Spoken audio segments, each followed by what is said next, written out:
آداب، یہ آکاشوانی پٹنہ ہے۔ اب آپ راشد احمد سے علاقائی خبریں سنیے۔ وزیر اعظم نریندر مودی نے ڈیجیٹل ایرسٹ پر تشویش کا اظہار کیا ہے۔ آکاشوانی سے من کی بات پروگرام میں آج جناب مودی نے اپنے خیالات ساجھا کرتے ہوئے کہا کہ قانوناً کسی کو بھی ڈیجیٹلی ایرسٹ نہیں کیا جا سکتا۔ انہوں نے کہا کہ ڈیجیٹل ایرسٹ کے نام پر ہو رہی جعل سازی کو روکنے کے لیے سبھی جانچ ایجنسیاں مل کر کام کر رہی ہیں۔ وزیر اعظم نے پروگرام کے دوران ایک متاثرہ اور جعل ساز کی بات چیت بھی سنائی۔ بات چیت کے دوران جعل ساز خود کو پولیس، CBI یا محکمہ نارکوٹکس کا آفیسر بتا رہا تھا۔ ایسے جعل ساز متاثرین سے ذاتی تفصیلات حاصل کر کے خوف کا ماحول بنا دیتے ہیں۔ وزیر اعظم نے لوگوں سے اپیل کی کہ وہ ایسے فرضی کال سے خوفزدہ نہ ہوں۔ انہوں نے ڈیجیٹل سیکورٹی کے 3 اقدامات کا ذکر کیا: رکو، سوچو اور کرو۔ وزیر اعظم نے ایسے حالات پیدا ہونے پر لوگوں سے پرسکون رہتے ہوئے ذاتی اطلاعات کسی سے بھی شیئر نہ کرنے کا مشورہ دیا۔ انہوں نے کہا کہ ممکن ہو تو ایسے موقعوں کا اسکرین شاٹ لینے اور بات چیت ریکارڈ کرنے کی کوشش کرنی چاہیے۔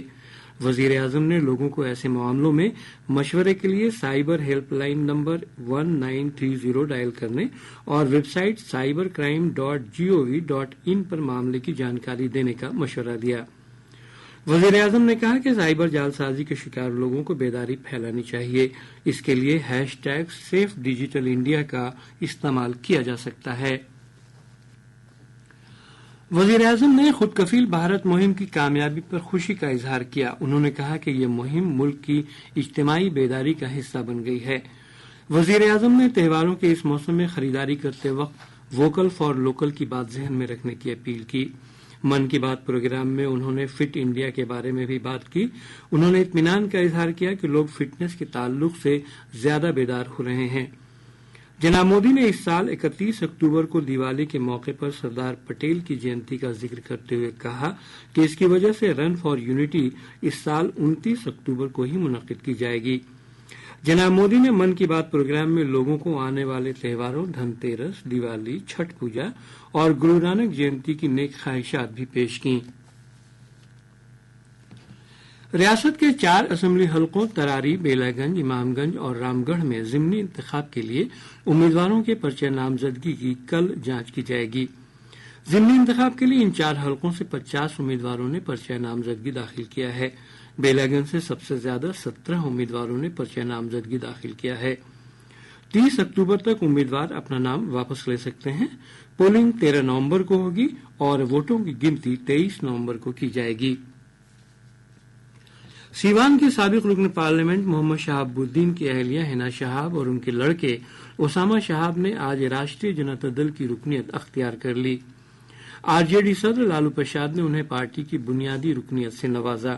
اس سے پہلے تیجسوی یادو نے نامہ نگاروں سے بات چیت کے دوران دونوں کے RJD میں شامل ہونے کا اعلان کیا۔ غورطلب ہے کہ حنا شہاب RJD قیادت سے ناراض چل رہی تھیں اور لوک سبھا انتخاب میں آزاد امیدوار کے طور پر سیوان پارلیمانی حلقے سے انتخاب لڑا تھا۔ سائیکلونک طوفان دانا کا اثر ریاست کے مختلف حصوں میں ابھی بھی بنا ہوا ہے۔ محکمہ موسمیات سے موصول اطلاع کے مطابق گزشتہ 24 گھنٹے کے دوران ریاست کے جنوب مشرقی حصوں میں کئی مقامات پر اوسط درجے کی بارش ریکارڈ کی گئی۔ منگیر میں سب سے زیادہ 84 ملی میٹر بارش ریکارڈ کی گئی ہے۔ ادھر راجدھانی پٹنہ سمیت آس پاس کے علاقوں میں بادل چھائے ہوئے ہیں اور کہیں کہیں ہلکی بارش ہوئی ہے۔ محکمہ موسمیات نے اپنی پیش گوئی میں کہا ہے کہ اگلے 2 دنوں تک ریاست کے موسم میں کوئی بڑی تبدیلی نہیں ہوگی۔ اس کے ساتھ ہی آکاشوانی پٹنہ سے علاقائی خبروں کا یہ بلیٹن ختم ہوا۔